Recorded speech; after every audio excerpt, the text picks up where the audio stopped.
শুধুমাত্র এই দোয়াটি একবার পড়েন, আল্লাহ তাআলা আপনার 90 বছরের গুনাহ মাফ করে দেবেন ইনশাআল্লাহ।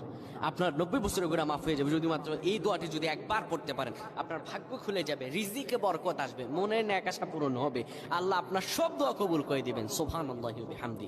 এত ফজিলত এই দোয়াটা আপনারা শেয়ার করে দিবেন। এই যুবকেরা, আমল না করেও সওয়াব পাবা। তোমার একটি শেয়ারে, একটা বাটনে প্রেস করে তুমি সওয়াব পেয়ে যাবা। কারণ তুমি আমল না করো, অন্য কেউ যদি তোমার শেয়ারের বদৌলতে আমল করে সওয়াব তুমি পেয়ে যাবা। নবীজির হাদিস।